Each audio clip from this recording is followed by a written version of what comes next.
დავით სურგულაძე ფერმერულ მეურნეობას უკვე 10 წელი ეწევა. წელს კი ამერიკულმა ჰიბრიდმა დააინტერესა.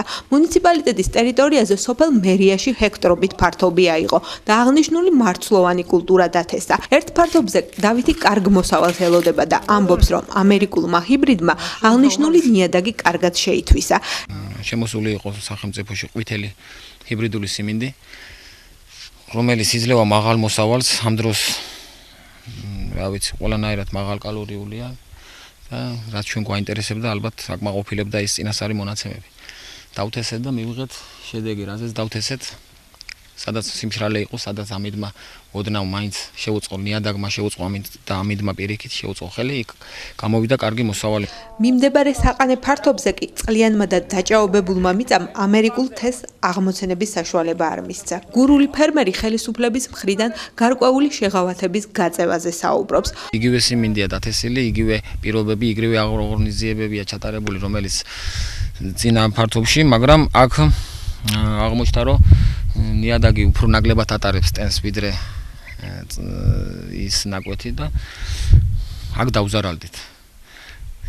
საბოლოო ჯამში ალბათ მოსავალი არის თითქმის განახევრებული და დაახლოებით 60%-იანი ზარალი, შეიძლება ცოტა მეტი. ძალიან ძვირი გვაქვს გადახდილი სათესლი მასალაში და რაღაც სუმთლიანად ჩამოწერას ვალების არ ვითხოვთ, მაგრამ რაღაცნაირი შეღავათები რო იყოს, ანუ 30%-იანი, 50%-იანი, ნუ ეს ამას ალბათ ეკონომისტები დაიანგარიშებენ. წელს ოზურგეთის მუნიციპალიტეტის ტერიტორიაზე სახნავ სათესი ფართობის 4300 ჰექტარი აითვისეს. 250-ზე ეგრეთ წოდებული ძვირადღირებული ამერიკული ჰიბრიდული სიმინდი დაითესა. ხსენებული 250 ჰექტრიდან ამერიკული ჰიბრიდული კულტურა 30 ჰექტარზე არ ამოვიდა.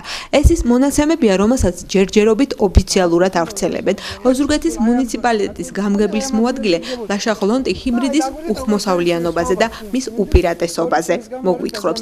რაიმე სახის კომპენსაციისა და შეღავათის გაწევას კი გლეხისა თუ ფერმერის მისამართით გამორიცხავს. ყველაზე დადებითი რაც აქვს ჰიბრიდულ სიმინდებს, ეს არის ახლო ძირთა რაოდენობა საგექტაროზე დადეს, შეგვიძლია 60,000-დან 85,000 ძირამდე ვთესოთ.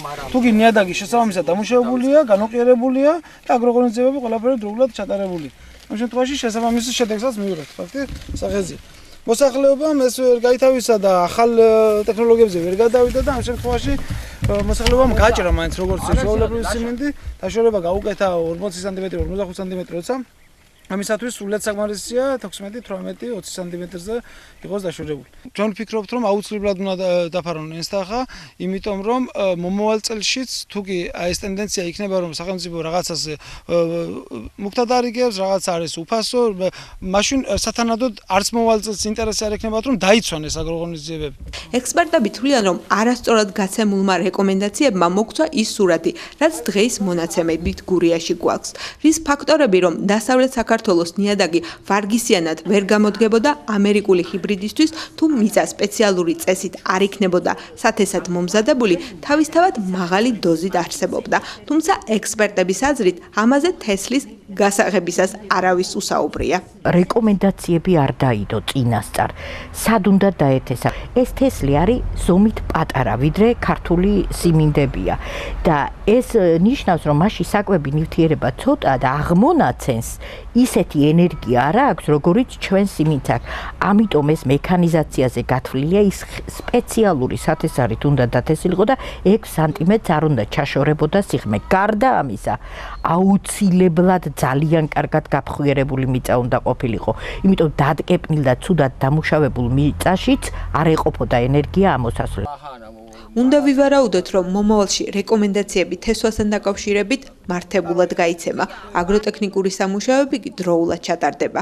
მანამდე კი გაამართლა თუ არა ამერიკული ჰიბრიდული სიმინდის მოსავალმა ჩვენს მხარეში, ამას დაახლოებით 1 თვეში გავიგებთ.